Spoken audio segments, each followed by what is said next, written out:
Continuamos con más de la tarde. Delcy Rodríguez, vicepresidenta y ministra de Petróleo del régimen de Venezuela, se reunió con el secretario general de la Organización de Países Exportadores de Petróleo, OPEP, Haytham Al-Ghais. El encuentro tuvo lugar en la sede de la empresa estatal Petróleos de Venezuela en Caracas con el objetivo de, abro comillas, estrechar lazos comerciales.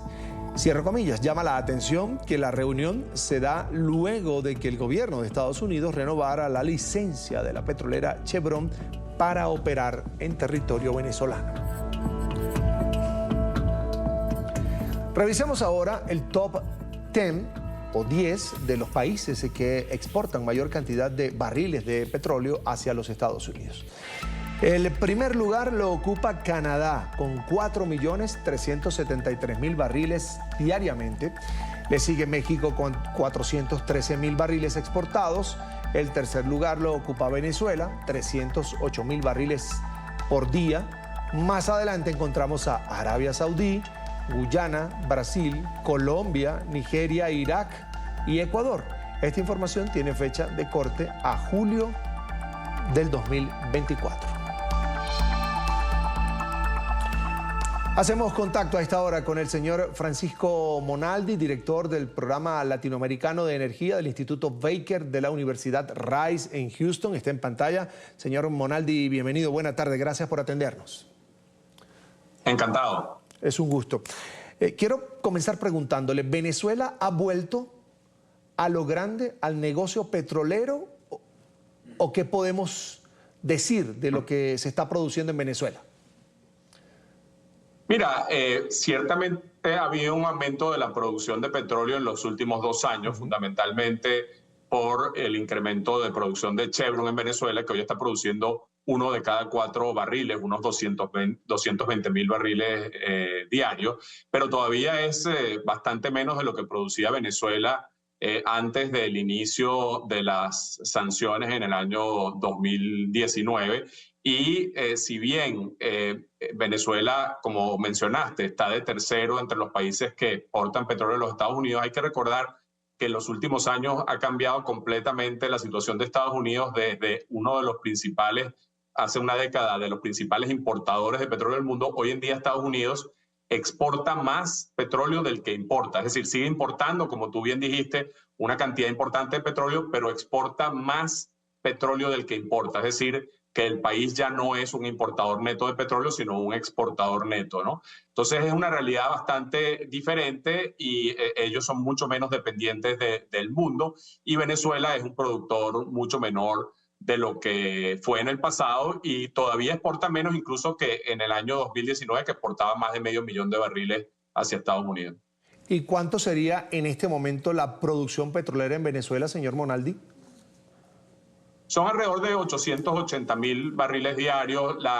El gobierno venezolano reporta un poco más, pero las fuentes secundarias de la OPEP reportan un poco menos, como unos 874.000 barriles diarios. Claramente, como te digo, hay un aumento importante, pero todavía no llegamos a la meta que el gobierno tiene desde el año 2021, que el gobierno de Venezuela tiene una meta de llegar a 1 millón de barriles diarios y no lo ha logrado. Pero una producción que hay que decirlo, y para eso lo voy a utilizar a usted, señor Monaldi, que cayó de millones de barriles de crudo diario en producción a miles, hay que decirlo, en las últimas 2 décadas. Sí, eso es muy importante entender que en el año 98, antes de que Hugo Chávez llegara al poder, Venezuela producía 3.4 millones de barriles diarios, de los cuales PDVSA sola producía 3.1 millones y 300.000 barriles lo producían empresas privadas. La producción de PDVSA colapsó completamente y después también incluso la de las privadas, y en el año 2020 llegó a un mínimo de unos 350.000 barriles diarios. Como te digo, ahora se ha recuperado un poco, pero es una fracción de lo que era.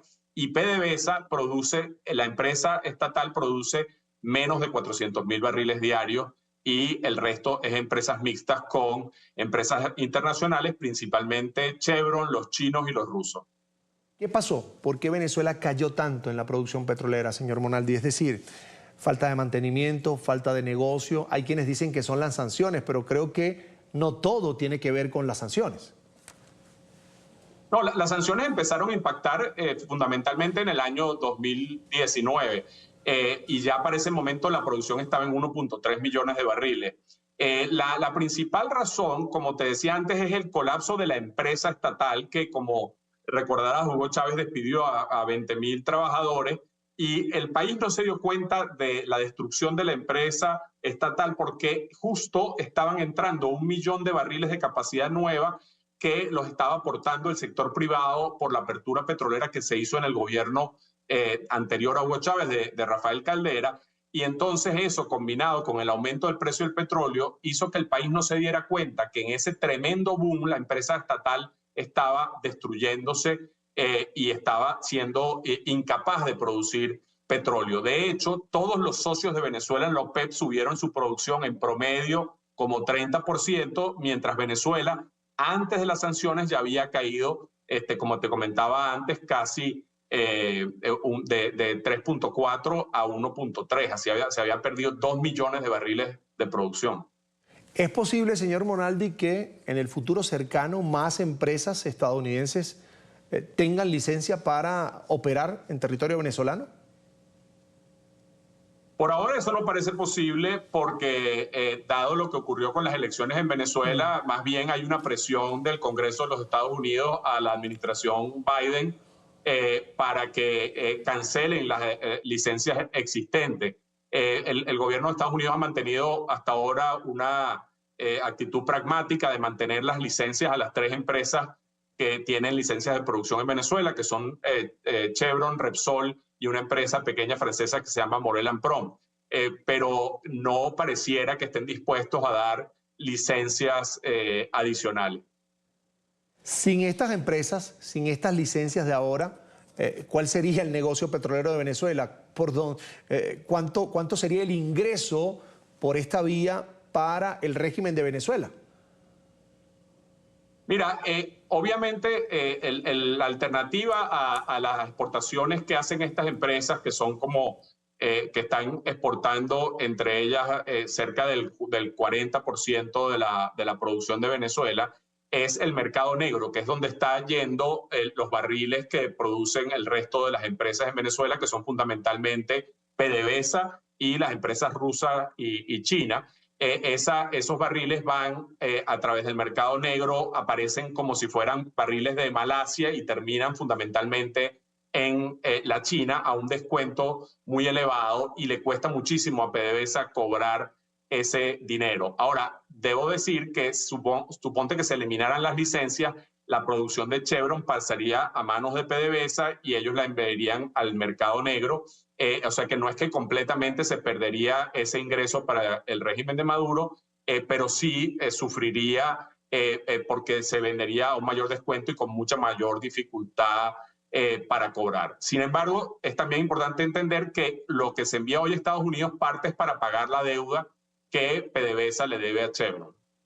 Ahora, señor Monaldi, hay que explicarle también a nuestros televidentes que esas cantidades de barriles de petróleo que van al mercado negro, algunas también se cobran de manera oscura, es decir, muchas en alta mar, en efectivo, y es aquel dinero que el régimen de Nicolás Maduro denunció en su momento, entre comillas, que se perdió durante la administración de Tarek El Aissami, que era el ministro de Petróleo, presidente de PDVSA, y por lo que hoy, entre comillas, está detenido. Es decir, unos recursos que no tienen ningún tipo de control, señor Monaldi. Totalmente. Esa es la realidad del mercado negro. Como tú bien dices, parte se ha pagado en trueque con países como Turquía, parte en barcos llenos de efectivos, parte el escándalo, como recordarás, incluía todo un tema de criptomonedas, que también es otro método. Pero ciertamente eso nos reveló que una parte significativa no se estaba pudiendo cobrar, se había literalmente desaparecido, y otra parte se estaba cobrando en trueques que son totalmente opacos y que no sabemos qué se le está entregando al país a cambio de los barriles de petróleo.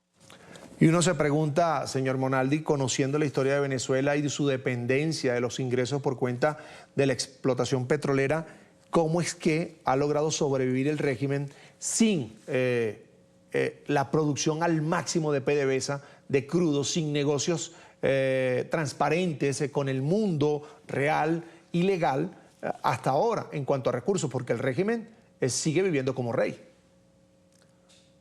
Sí, bueno, la tragedia del país es que este régimen estuvo dispuesto a que la economía colapsara 75, 80%, una cosa que no se ha visto en ningún otro país que no tenga una guerra o una guerra civil, y sin embargo se han logrado mantener en el poder con ese monto mucho menor repartido entre la gente, digamos, vinculada al régimen y unas migajas al resto de la población, pero aguantaron incluso ingresos menores de los que tienen hoy. Recuerda, como te decía, que en el año 2020 produjeron menos de la mitad de lo que producen hoy y sin embargo ahí siguen atornillados en el poder, ¿no? Entonces, una de las tragedias es que por eso se han ido 8 millones de venezolanos del país y seguimos en esta situación dramática con una economía con un techo muy bajo y una población tremendamente empobrecida, pero un gobierno que todavía